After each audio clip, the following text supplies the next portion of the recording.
All right. So this last part of our agenda is called the Roundtable session. If you were here the last time we had this meeting 3 years ago, we just basically go around the table. We got a lot of different people representing a lot of different organizations, and we kind of like to have you give a little information about what your group's doing as far as water and water resources in this area. So, and the other thing is, before we get started, I want to thank all the invited speakers. There's some great presentations here, and I think you gave everybody an indication of what's really going on here in our West Dakota Water Development District. So, Richie, we'll start. Richie Nordstrom, he's a city council member here from Rapid City, and I used to work with him with Public Works Department for years. But maybe you would like to start out, and if there's anything you'd like to share with what's going on with the city. Not a whole lot from the city council level. We're doing a lot of it. First of all, Richie Nordstrom, city council, and I like to tell people that I grew up in the wastewater field, so now I'm learning about water quality on the clean water side. So that's my background. Sort of 30 years later, now I grew up to be a councilman. Anyway, not very much from the public works side just yet. We've got a lot of projects going on that are small in relative size compared to what you folks are doing. So, and then we did talk a little bit about, at the council level, about the inheritance that we took from Star Village up there. Now we just got to figure out what to do with the Parks Department side of it, what they're going to do with that, and the management of that. If I can stand for any specific questions, if anybody's got anything on what we can do at the city council level. Yeah.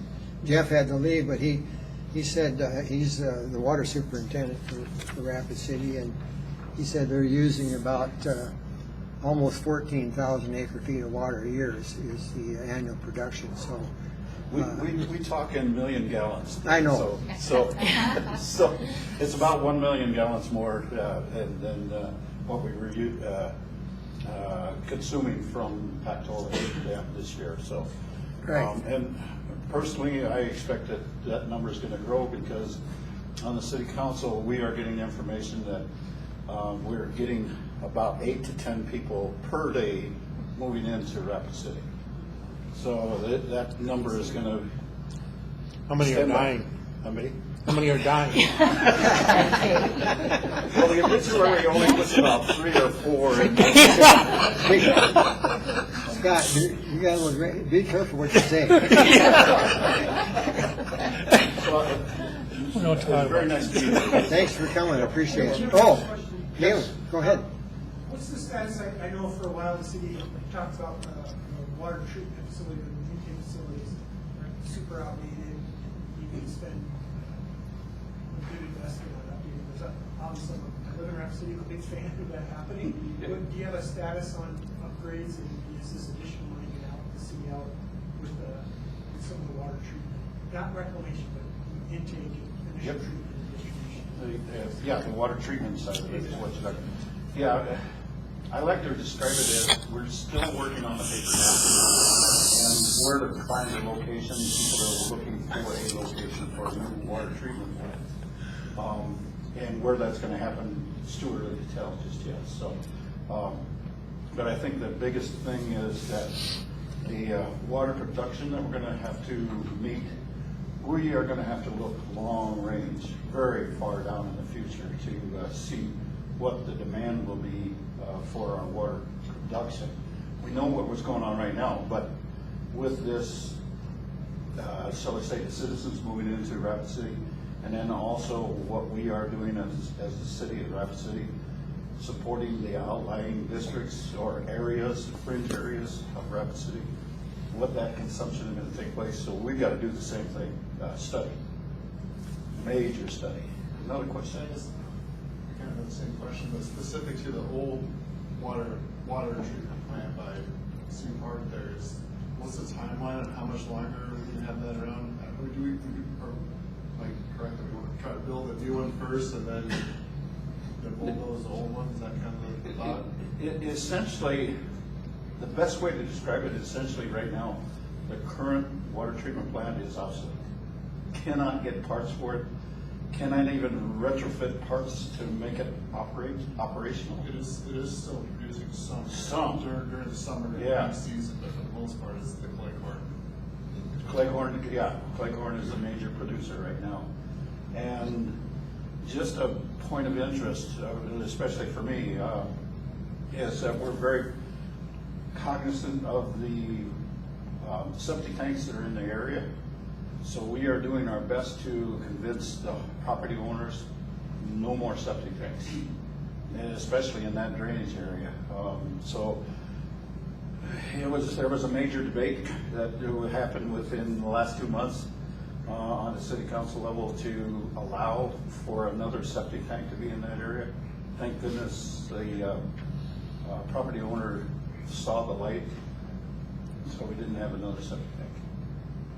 So that's my major concern. Yes, please. On that line, I said Brittany did left too, and I was wondering if there were numbers and stuff regarding how many septic tanks they found that were not legal, quote you, and what their numbers are now.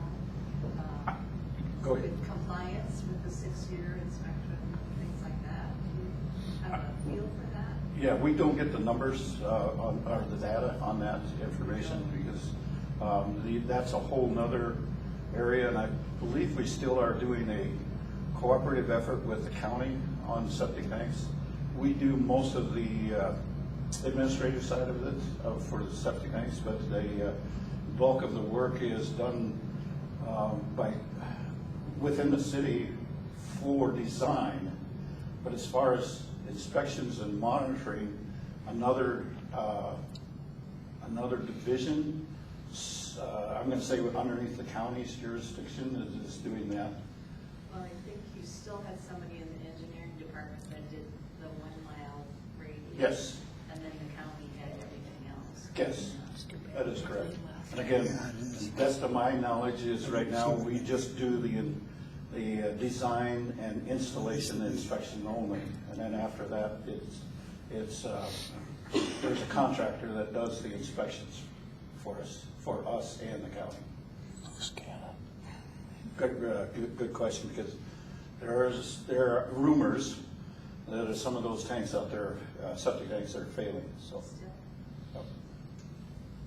A lot of those in the city, like the city was annexing properties, like Springbrook Acres and that area going up Carriage Hill. Those homes up on Carriage Hill are all on septic tanks yet. And they're 40, 50-year-old systems. It would be nice if sanitary sewer was run into those areas Exactly to right. get them off septic tanks. That's been going on a long time. A long time, yep. Yeah. Just getting the construction side of it down to a price we can afford to do it with, yes. I think there's some water quality impacts that are beginning to be to the Rockerville area. Yes. Dan, you had a question? You're aware, I'm kind of interested in the vision funds as a possible mechanism to do things at Star Village as that progresses. Do you know when's the next cycle going to come around? It's not annual, it's several years out. Right now, the plan is 3 years from now, so that makes it 2026. So, and then the discussions will start, obviously, like 6 months in advance of that. And then the discussion is taking place right now as to what we can do for the Parks Department coming out of the Vision Fund. There needs additional discussion on what's going to be taking place with the Vision Fund supporting, shall I say, quality of life issues, and do some of the things that the Parks Department is doing. Is that a quality of life factor that fits into the equation? So don't have an answer for that just yet. So conversations are very preliminary, just starting up. But it'd be roughly 2026 that applications would be due. Yes. You want to start the process long before then? Oh, yes. Strong proposal. Yep. Yeah, Yep. thanks. Richie, thanks. You bet. Thanks for coming, I appreciate you showing up. You bet. Let's hear from the Bureau of Reclamation. What you guys got going? I think we touched on a lot of the things, you know, the operations, the pipeline. In terms of the reservoir levels, we are looking a lot better than what we had anticipated this spring. The rains the last few weeks have really helped us out quite a bit. So we're pretty happy with where the reservoirs are compared to where we thought they would be. So we're pretty full at Deerfield, Pactola, and Belfouche. Angostura and Shade Hill, we're still down a ways, but they have come up quite a bit the last couple weeks. In other news, the infrastructure bill money that's coming down, Reclamation is getting quite a bit. However, a lot of it is going to be for the tribal entities with the rural water systems. That's really where the big money is, and that's where our area office in Bismarck is really concentrating their efforts. We're also seeing a lot of money coming in for our aging infrastructure and our Water Smart grants. They're still trying to kind of work out what exactly the requirements are for those, but we'll be working on that as well. Okay. How about, you got anything to add? Sure. I'm with USGS. I'm not very direct, but I'll add something. I'd like to introduce myself. My name is Steve Fuller. I'm new to the Dakota Water Science Center with USGS. I'm currently the data chief for the center. So if you've worked with Chris Laveau in the past, Chris, he moved out to Washington, and then I took his position in January. Some of the things I'm not sure what's going on with the study section. I'll leave that to Galen. But for the data section, things that we're currently working towards right now for the Dakotas is we're going through 88 datum conversion. We need to have these done by next spring. So a lot of you may have received email recently giving a 120-day notice that we'll be doing, hopefully, we're doing a big mass conversion come October 1, which is what we typically used to call the beginning of our water year. Another thing that we're working on here with the data section is we're updating our telemetry for a lot of our stream gauging and groundwater monitors. Some of the things that we're looking to do is increase value to our stream gauges. I'm not saying that we're going to be doing this to every stream gauge. We're kind of picking away a little bit at a time, but we'd like to start adding water temperature to some of our stream gauges. And then we're also looking into adding cameras to some of our stream gauges. So these are low-cost items that we can do that will add value to the cooperator. We don't have any new stream gauges that are currently going in right now, but we do have throughout South Dakota, we have a total of 13 groundwater monitors coming back online, and that's with the Sisseton-Wapana tribe and then the Roseland Sioux tribe. So those hopefully will be coming online this summer yet. So that's what I have for the data section. These, you were talking, Jay, about the new observation wells program, drilling new observation well program. Is that through the South Dakota Geological Group, or who's in charge of that?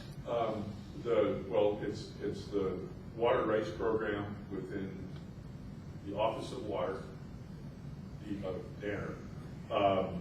The new wells, as I recall, are mostly going to be out here in the hills, and they're deeper crystalline wells, the likes of which the state surveys gear is not necessarily ideally adapted to. Who picks the locations for those? Water rights.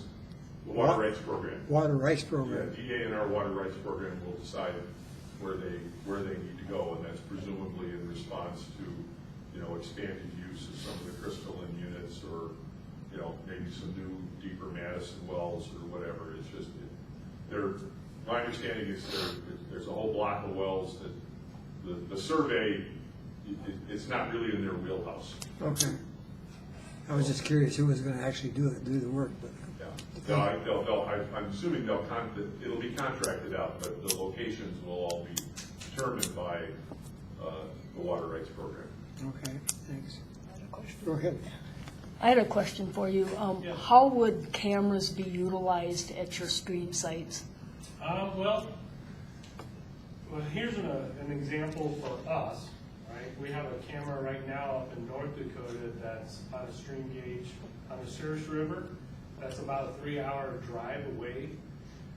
So we're using it to help productivity because now a technician can go on and see if the river's still frozen in the wintertime before they take the time to drive all the way up there. For the cooperator, we used to have a camera on the Grand Forks, and kind of the public liked to look at that one because of the Red River was how much publicity it gets during flooding. So that camera came in very useful on past floods. And so that's some of the things that we're thinking of for cooperators is like flood alert, things of that nature. We could put a camera at a stream gauge, looking at like a staff plate. You know, the local community might only care if the gauge gets to a certain gauge height, like 10 feet. Well, the camera would kick on, once the sensor senses 10 feet, it would kick on the computer, it would take a picture, and then the USGS could confirm, yes, we're actually at 10 feet, and then, with water alerts, then the local communities could be notified that, hey, your gauge is at 10 feet, so you need to take action. You'd probably get a lot of interest on the White River at ice out when you start getting the ice jams down there. Yes, that too. Pretty Nice spectacular. out. White River, she say? The White River, right, that's Joel. White River and White River. And As far as, another thing on the cameras, if I could jump in too, I think it's just nice to kind of ground truth some of the major flooding events too. If you have, sometimes if we have a site that might have to do an indirect measurement or come back and document a large flood event, sometimes the camera can be useful if you see like debris build up or if there's backwater effects or things like that. It could be useful for helping give another data source for really getting the important thing for working stream records is to get those peak measurements really good. And I think that's just another way to help document that also. I think anglers would even use them, on the streams too, for sure. Like we have one up at Elkwood Reservoir, at parking lot conditions, you can see wind conditions and everything else. It's actually a live feed, so that gets used constantly. And it'd be a little more limited on the streams, but people would use it. on your water temperature sensors, have you not been collecting that internally available for years now? Well, some sites, yes, but we're thinking about adding more. Continuous. So when we do measurements or visits, we have just discrete measurements of temperature at almost every. Well, I thought you were sensing it on a regular basis, but Some maybe. sites maybe, yes, I but. thought you can oftentimes use it for ice for, wintertime records and Right. stuff, But it's not on every site, so we're gradually adding more to the network, yes. Did you have a question? I was just gonna say at the Weather Service, we would also use those cameras, just to, kind of verify that our impact levels of when we say something in, say a flash flood warning or a flood warning, saying that something's gonna be impacted, having the camera see how high it is would allow us to actually go through and to verify some of those stages when we're putting out the statements to the public. Interesting, yeah. Any more questions? Continue on. I've got a few other USGS updates too. Can we circle back? We can circle back to that. We'll save the best to last. I'm just trying to keep kind of our USGS team. We'll save the best to the last. Again, I'm Galen, USGS and Bill's here too.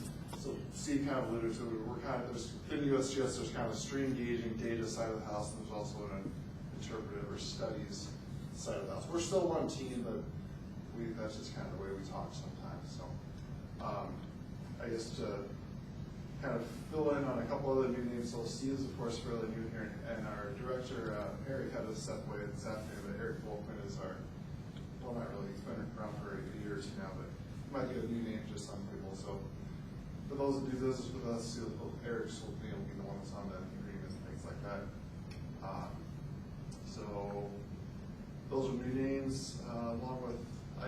another stream gauging update. We don't have any brand new sites, but I think maybe some people that might not be aware, we do have a couple new sites in Sturgis. I guess that's a little outside of the West Dakota area here, but we do have 2 new sites that are on Bannocker Canyon, and what's the other? There's another tributary in Sturgis that's coming in as flood warning sites essentially.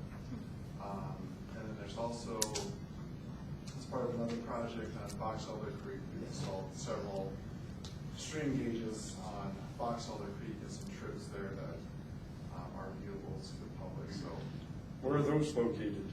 so the 2 Box Elder Creek sites are at the service road, so basically upstream of the base. And then there's another Box Elder Creek site at 151st Avenue, so downstream of Box Elder proper. So those 2 sites are, they're real time during, so they're seasonal, I believe. So I think they're just operational during spring and summer months. Those are 2 sites that were installed as part of another project I'll mention here in a minute. One other thing on stream gauging in our data services, we've got a new endless web page update scheduled for January 1st. So for anybody who's familiar and looks at our stream gauge pages, they've been, what's the word, modernized, I guess. Downgraded is what I call them. Starting January 1st, so if you're used to looking at our web pages, the interface will change. The data is the same. It's just, I think it's better for mobile devices, but it annoys me. So that's January 1st, so be prepared for that. All right, that's what I have for stream gauge. So just other ongoing projects in Western and South Dakota here. We've kind of alluded to some work with Box Elder Creek, and that's related to a project with around elephant.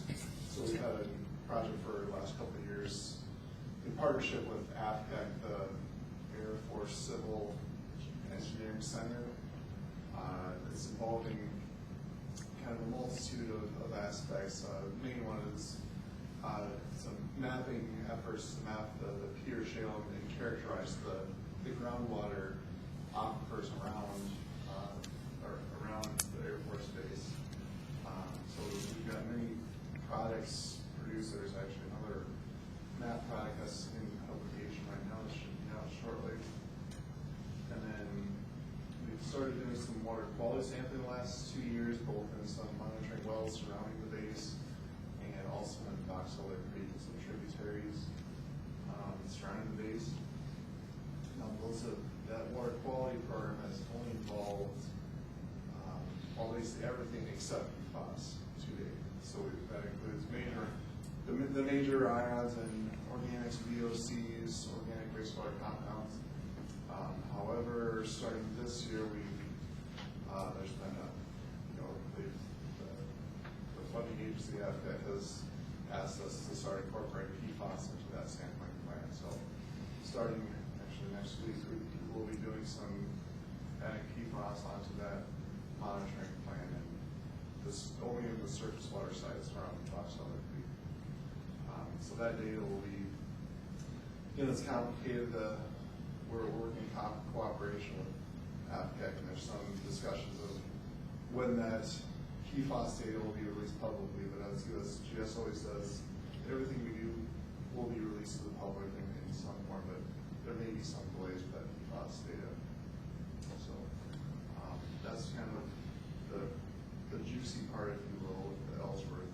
We're circling around some other drainages. In Rapid Creek, we've got a report on water quality trends that's in publication. That should be out in a couple of months here, later this summer. Basically, the main gist of that report is we kind of mine data that's been collected by the state and Jesse's program, or actually the W2M program, and analyze the data set for trends to see if things have changed, or if there's any noticeable things going on in the Rapid Creek Basin. So there'll be a report out later this summer. And, there's also kind of along the same line of monitoring the Rapid Creek one additional monitoring site above Pactola that we're doing in cooperation with the City of Rapid City. Dates back to kind of concerns about mining above Pactola. So we added an additional monitoring site that wasn't already included in the state's program to include looking for things like the metals and the other constituents that are associated with mining. So we've been doing that for 2 years now. That's April through October, bi-monthly programs and 4 times a year. Crab Creek, I guess Whitewood Creek, we've been continuing our normal monitoring program there. It's about 4 times a year. And there's others tied us to other projects. Still working on Rushmore, doing some more groundwater monitoring there. Starting this summer, we've instrumented some of their wells, help them get a feel for how water levels have changed during, or what we're doing there. It's more of a water budget to kind of see how the aquifer responds to increased pumping of their wells and monitoring spring flow at their sites as well. So there's some groundwater monitoring and there's just some routine water quality monitoring there as well. Bring back the fireworks. Didn't say that. I think that's all I had. Bill, anything else to add? Nothing from Bill? Bill's been our geophysics mapper guy at Ellsworth. So. Yeah. Any questions for this? Just go ahead, Dan. Did the well by the senior center get given away to Camp Rapid finally? No. Really, it looked like there's a new fence around it maybe. No. Oh, really? Well, I did. I need to go by there then. Well, maybe it's been there all along, but it looked, well, I'll have to go anyhow. check it out. Maybe they just acquired it because the city expressed interest now in taking it. Remember, back when you were working that issue, the city's like, oh, we don't want it. And Right. the guard said, well, we'll take it. Yeah, the guard wanted it, and it, Yeah. it just took forever to move on it. So. I never saw any paperwork, but maybe the guard. Well, probably not. I mean, if the city's still interested in it, and Crockett's gone, so we can't ask him. But so then one other question's, I don't know if I didn't get on the list for new pubs, or nothing's been published in the last year or so. You might check me on that, Galen. But so I don't know, Bill, whether or not you've ever published a groundwater model for Madison, Minnelusa for the whole Black Hills yet. No, it's not published. I thought the deadline was like 3 It years was a ago. while. Yeah, I know how that But goes. we've adjusted the deadline.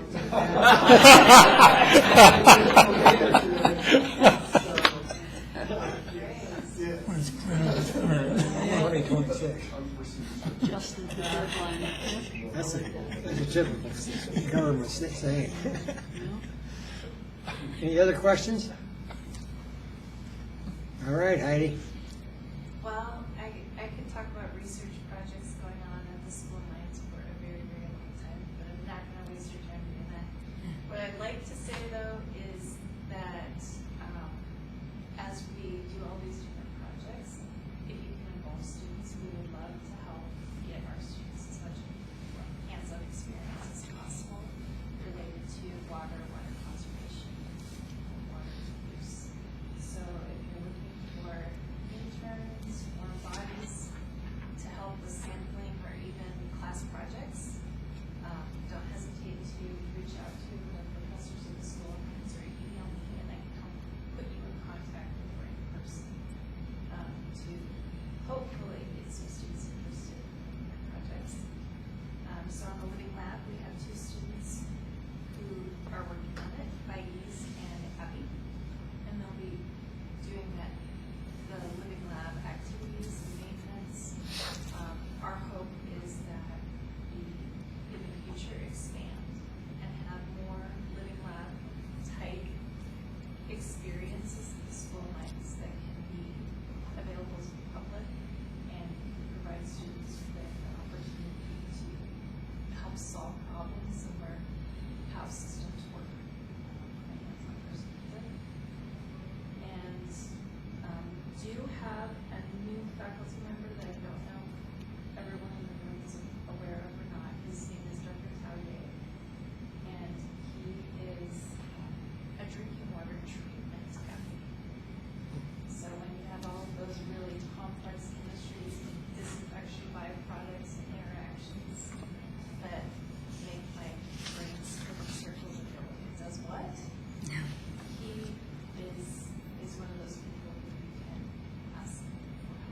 What was his name?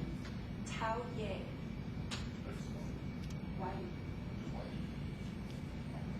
And he is very, very, very good. So if you have a specific water treatment challenge or water chemistry issues, because we don't want to like here, he's your guy.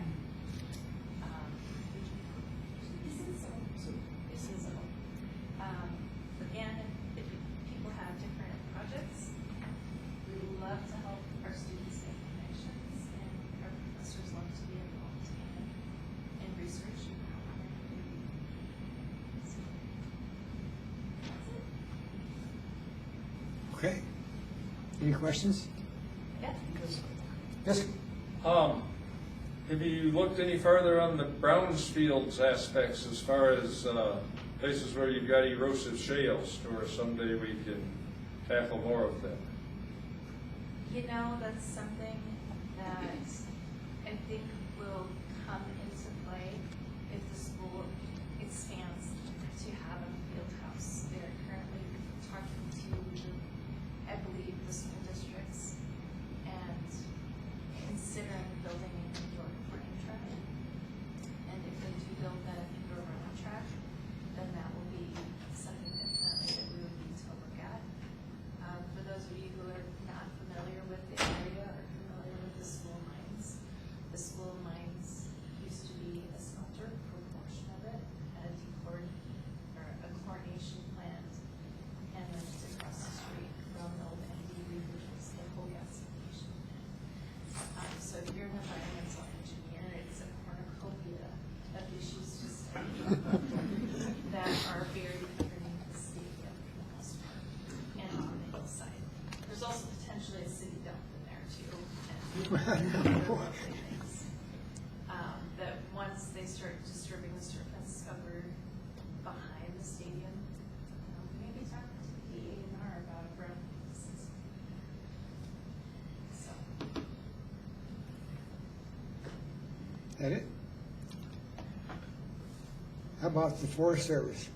So, on the Black Hills, we have 3 new hydrologists coming on sometime this summer, which is very exciting. And it will be the first time, I think ever, that we have a hydrologist on every 3 years.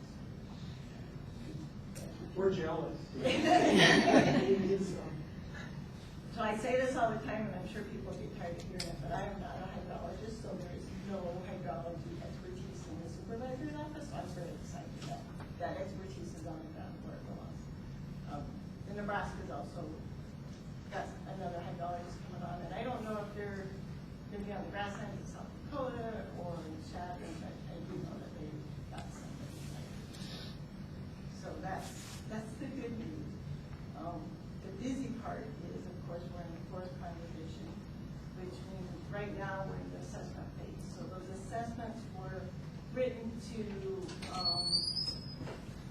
there's supposed to be a quick assessment of what's on the ground now and how that's working, and how the hope for those documents is that they identify any needs for revision. So anything that's currently in the current, anything in the current forest plan that's not working, or there's been a change condition or something, that should be highlighted so that we have a reason for the plan revision that it comes down to. So those assessments are going out Friday, I believe, to the public. There'll be a 45-day comment period, and then we will take the public comment back and incorporate them into the final assessments, and then move on to the next step, which is determine what kind of changes we need in our forest plan. So that's it's kind of all consuming.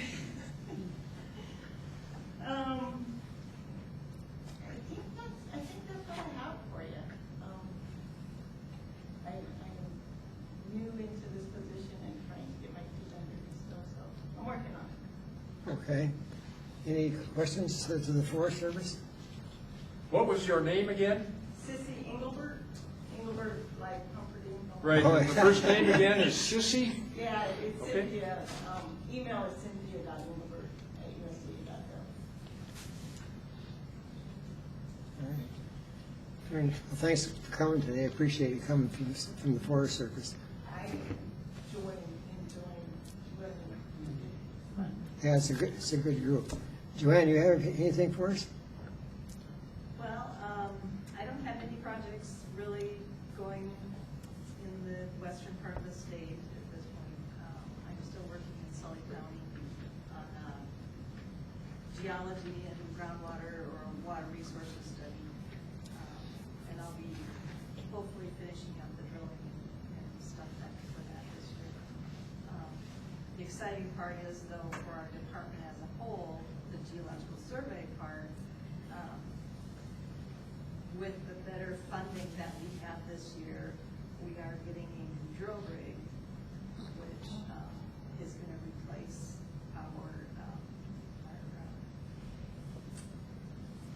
the one rig that's really old that can do the coring, the auger, and the mud rotary.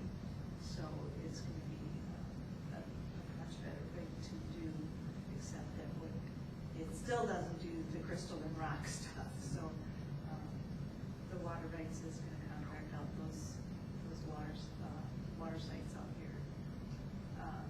We also are getting enough funding to upgrade our mobile lab. So when we do our statewide monitoring program and take samples, they are usually analyzing some of those samples in the vans that we have, and we're going to upgrade that. So that'll be better state-of-the-art stuff. Other than that, I can't. How soon do you move into your new office? Oh, well, that date is still kind of iffy. Where's it going to be? You're moving from the really nice stage you have now Yeah, the nice digs by the Carousel Casino. There's no traffic issues. So where's the new office? The new office is right behind Lowe's, Oh. behind the mall. It's going to be a multi-state building. It's a brand new building that Your group going out there too? Is your group going to the same place or not? People used to work for me. Yeah. Yeah. It's going to be a two-story building. That's what I thought. Is that all office? But social services and everything. The lottery office, department Oh. of social That's that big office building. Yeah. Oh, okay, Yeah. sure.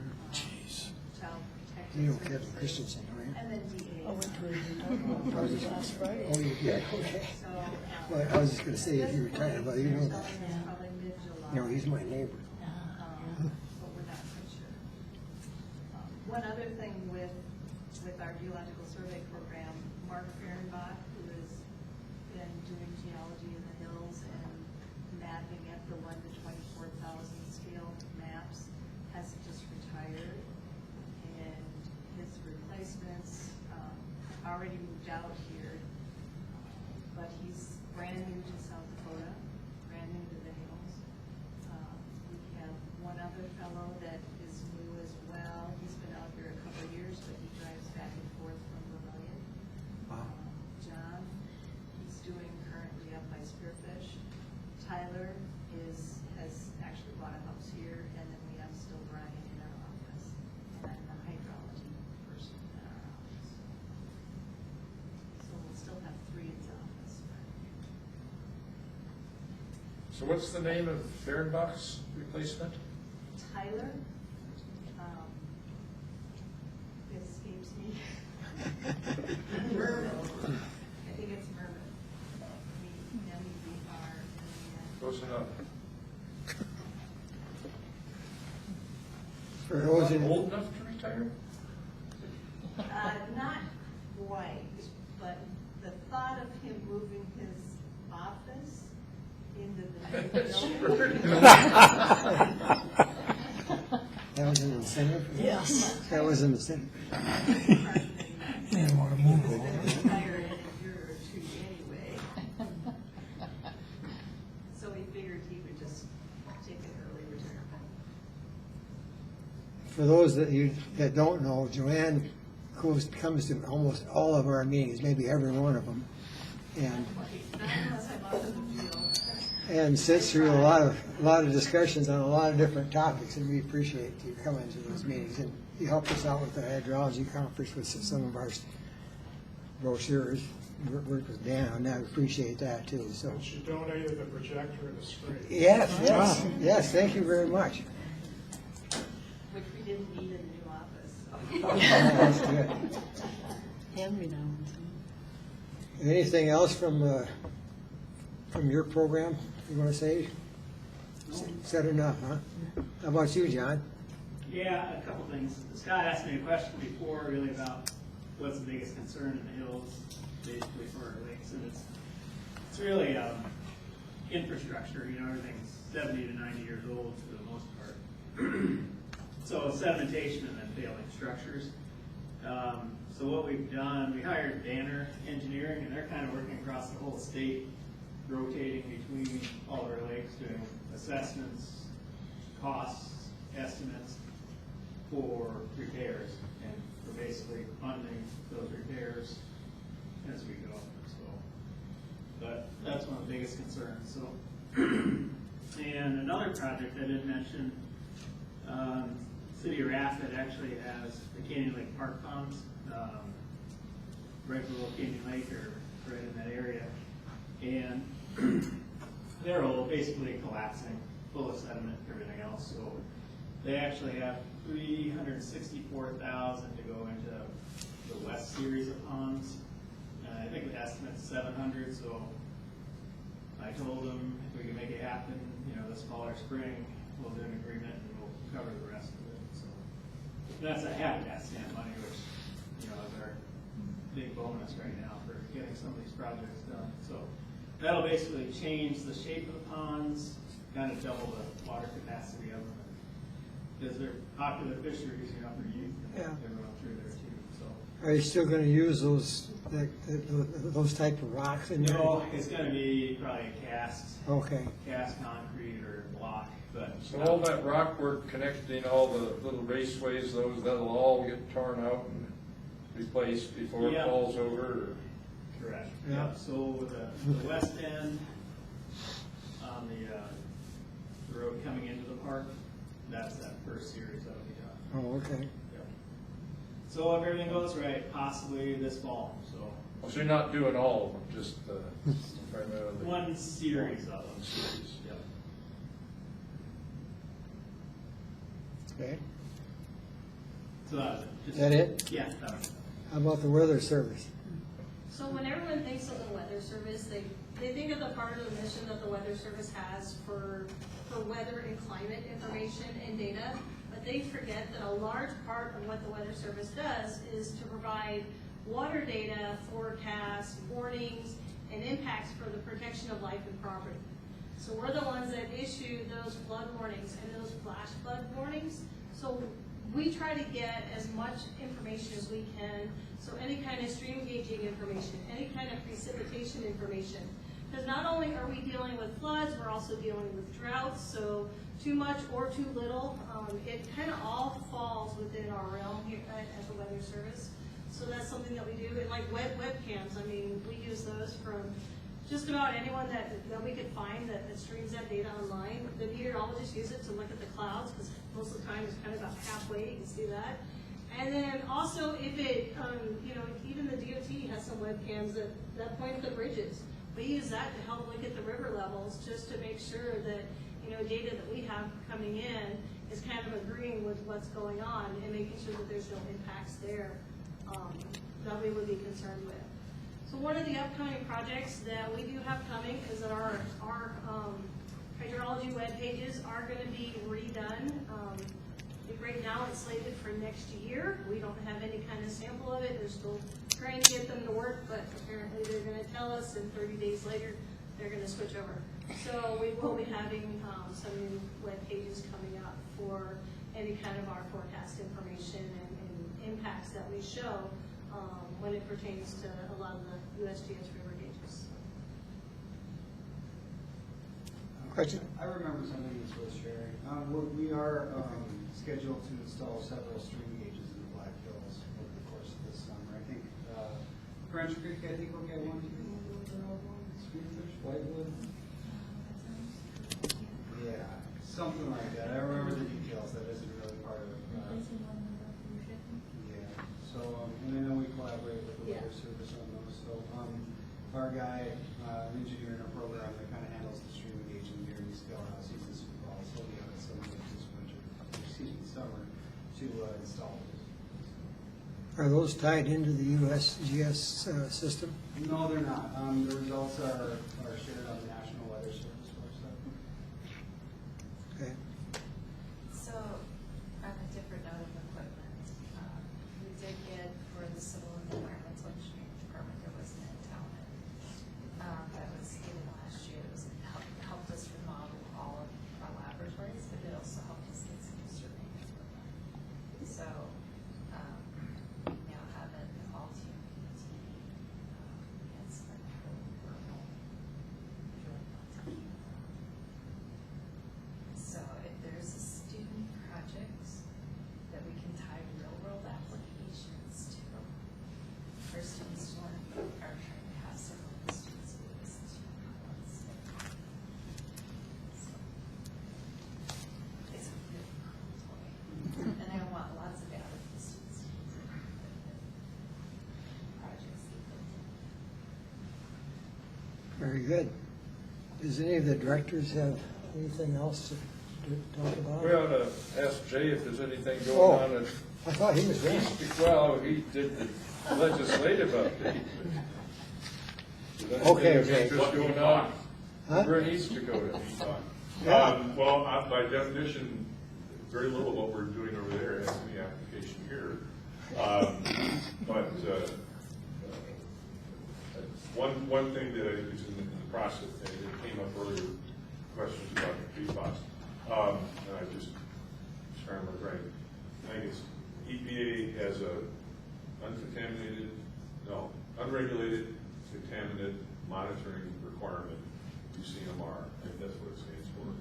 Anyway, the fifth one of those is about to go into effect next year. I mentioned earlier, they're looking at PFAS compounds. I think there's 29 different ones that'll be part of that. Every public water supply in the state that services more than 3,000 people, which is about 75 or 80, will have to do testing over, I think, a 4 or 5 year period.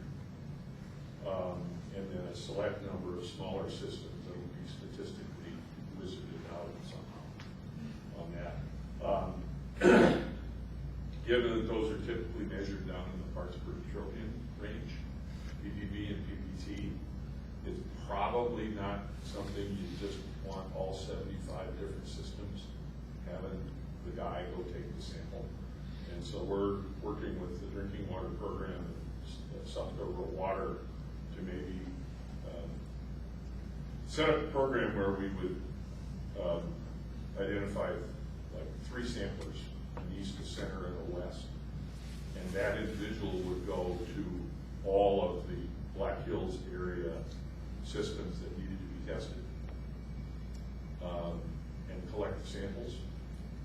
Because I've heard, well, I was at the Western Hydrology Conference, spent a few minutes visiting with Dr. Kunze, and I mean, if you want to get real serious about that, it's like you don't shower for a week and you can't wear new clothes. I mean, it is, the PFAS compounds are so ubiquitous. They could be almost anywhere. I mean, they're in all of us probably right now. And so collecting a sample that is truly representative is not a trivial exercise, and it's not something you just go, hey, Bob, go take one of those samples. You know, here's another jar. And so we're working to try and make sure that if we're going to go through all the time and effort and expense to collect the samples, that they're meaningful. You know, it's like, you know, checking for hydrochemicals. You know, you just spray your arm with DEET and you go grab a sample. Odds are pretty good. Your groundwater, your well's got DEET in it. Well, so anyway, we're looking at that. That would apply up here, and probably our the aforementioned Kevin, who used to be my lead sampler, is now out here with rural water. Would probably be doing the western part. We'll work with somebody in drinking water in the center.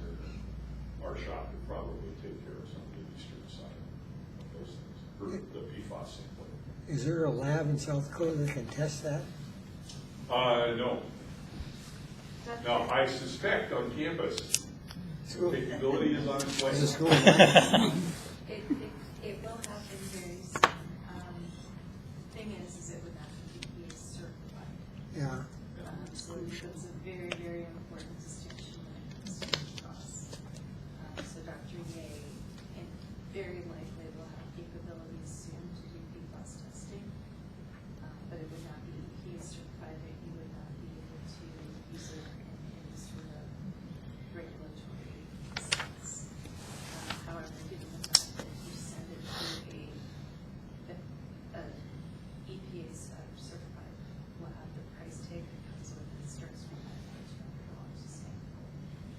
Some of the questions are still, you know, if you do this suite of tests versus that suite of tests, well, the things they want you to test in the UCMR 5 are sort of in the middle. There are a lot of unanswered questions. But in 2023, we're going to have to be, the systems are going to have to start collecting samples. The samples are going to have to go to a lab that's certified and all that. We're not doing any of that right now. Sioux Falls is doing regular testing. They've identified a lab in California they send their samples to. Who knows if that's going to be acceptable? It's still a work in progress. But I would think if you got quite a number of samples, you know, that chance. yeah, you're talking, You could 3 or probably 4 samples a year for 75 different systems. That's a good chunk. Justify a lab, I would think. Yeah, to have that. So that's something that's going on that we may be involved with that would reach out this far. Otherwise, the big issues that I've been dealing with the last couple of weeks have been drainage. It's green out here, which is pretty cool. And it's green back in Brookings. It's really, really, really blue and wet up in the northeast. The closed basin lakes and stuff are back up, but bitters at an all-time high. And so conversations about what they'd like to do with the water, how you get rid of it, are back on the table. And whether it's closed basin lakes or some of the bigger ones with gates like Ponset, they're starting to have a lot of low-level conflict about, you're not opening the gate when it should be open. When should it be open? Whenever I want it to be open. That kind of stuff. So that's all. Okay, sorry I missed it. How's that Big Sioux beer coming? Big Sioux beer is good. Very I important. have 2 cans sitting in the cooler. I took them up with me. I don't think we've had enough regular board meetings. Smaller. We'll get cases. Cheryl, did you have anything else you wanted to add? Or Rich? Not me. Real quick, I know what Jay is talking about. That's the scary part. Is the real finite testing that you have to do. We had to get into the bunny suits and with masks and all of that stuff to take a sample and gloved up. So I know what you're talking about there. And the last I knew, this is 11 years ago, we sent off the samples to Colorado. I want to say it was in Denver, someplace down there. And I could be wrong on that, but somebody to consider inviting next time around for questions like that would be Dave Van Cleve. Yeah, he would be. He'd be a good source, yeah. Did you have anything else? I think we covered it. Okay. Thank you for asking. I didn't want to forget you. Okay, Joanne? Where? Joanne? Just a quick side, because of our move for the office, I have to downsize our library. And I have multiple copies of USGS reports, and also South Dakota Geological Survey reports. If anybody wants any, they can sure have them. Just put it on the curb at Main Street. Put them outside Little Caesars. Actually, Has some data on it. at the end of the 4 days, the perspective students can find it crazy. If you put stuff on the free table, there's the most bizarre things. I think there was pond liner. If you put it on the free table, it's just scratches. Yeah, the problem is moving it up there. So if you would like to.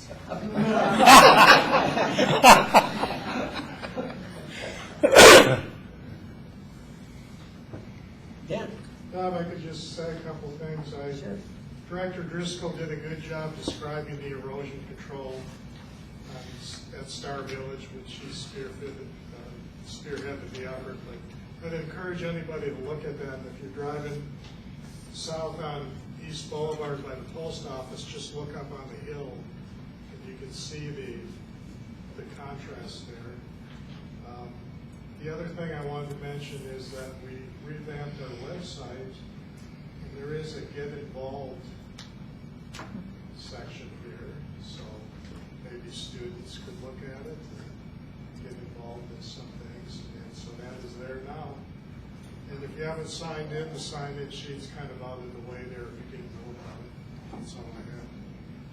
One thing I was gonna mention, West Dakota, we don't have a huge budget every year, money that we collect, but we're always open to look at if you have a project that would help improve water quality and that sort of thing in the West Dakota development area.